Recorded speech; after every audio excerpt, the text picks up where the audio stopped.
존경하는 국민 여러분, 김영주 전원위원장님과 선배 동료 의원님 여러분, 더불어민주당 전남 여수시갑 주철현 의원입니다. 정치개혁을 바라는 국민들의 열망을 안고 선배 동료 의원님들과 함께 선거제도 개혁방안을 토론하게 되어서 매우 기쁘고 감사하게 생각합니다. 선거제도는 민주주의를 구현하는 핵심 장치입니다. 그러나 선거제도 개혁만으로 우리 정치의 여러 문제점과 국민들의 정치개혁에 대한 열망을 모두 충족시킬 수는 없을 것입니다. 당면한 지방 소멸과 인구 감소를 막는 선거제도 개혁, 국민 눈높이에 맞는 개혁만이 국민의 정치 불신을 해소할 수 있을 것이라고 생각하면서 본 의원이 생각하는 몇 가지 의견을 말씀드리겠습니다. 먼저 중대선거구제 도입은 신중한 재검토가 필요하다고 생각합니다. 중대선거구제는 사표 방지와 비례성 강화에 기여할 수 있을지 모르지만 일본 사례와 같이 기득권만 보호하고 거대 양당 체제를 공고히 하는 수단이 될 가능성이 큽니다. 선거구별로 이 5명을 뽑는 우리나라 기초의원 선거를 보면 중대선거구의 현실과 문제점을 잘 알 수 있다고 생각합니다. 지난해 기초의원 선거에서 전국 1030개 선거구 중 3호인 선거구가 절반 가까이 되는데 제1당과 제2당 소속 의원이 무려 94.3%가 당선이 되었습니다.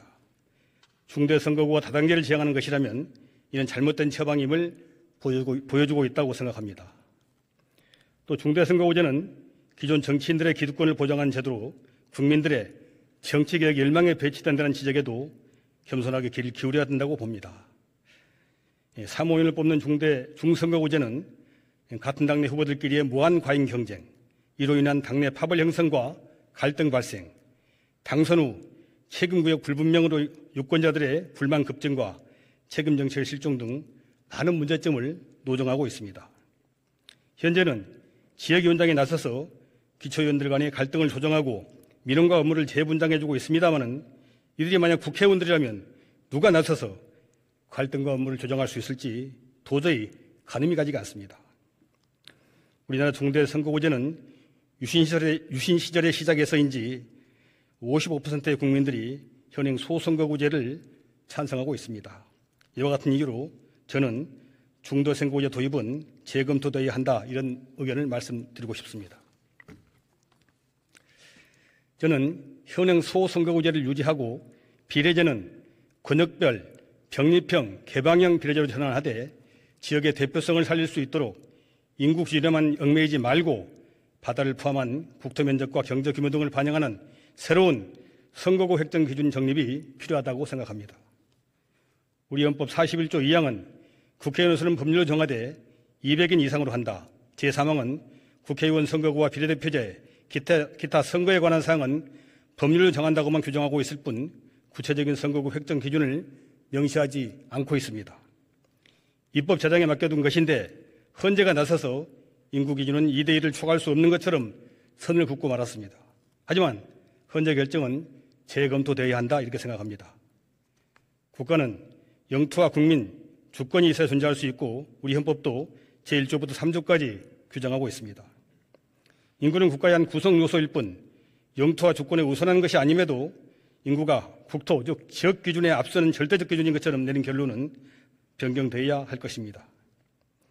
전국 228개 시군구 중 무려 49.6%가 소멸 위험 지역으로 분류되었으며 수도권 인구 집중 과석화와 저출산 고령화로 지방 인구 감소가 되고 지방의 정치적 영향력이 크게 약화되고 있습니다.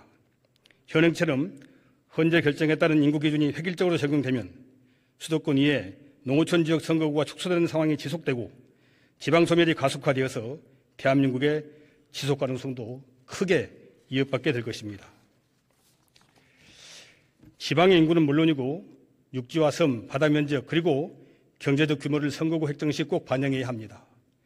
21대 국회의원 선거구 획정 100세에 따르면 농산어촌 지역의 대표성 미흡으로 선관위로부터 재제출된 사례가 있고 공청회에서는 인구수만을 기준으로 선거구를 획정하는 경우 지역 대표성이 충분히 반영되지 못한다는 지적이 많았습니다.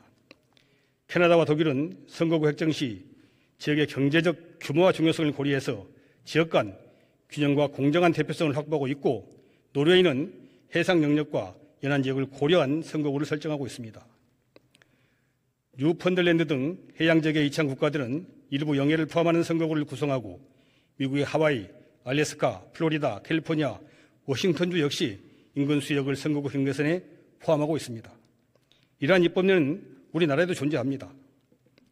지방교부서법에 따라서 중앙재정을 지방에 배분하는 기준이 되는 측정 단위 산정 기준을 보면 인구수뿐 아니라 경지면적, 산림면적, 어장면적, 갯벌면적, 사업체 종사자 수, 행정구역 면적 등이 망라되어 있습니다.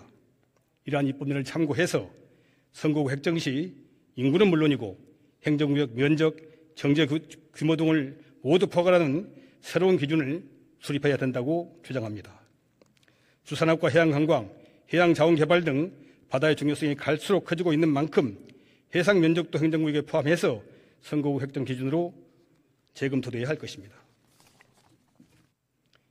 비례의원은 현상 유지 또는 축소하되 전국 권역별로 분분해서 지역 출신을 선출함으로써 지방 대표성을 높이고 지방 소멸을 막는 제도적 장치로 활용하는 것이 좋겠다고 생각합니다.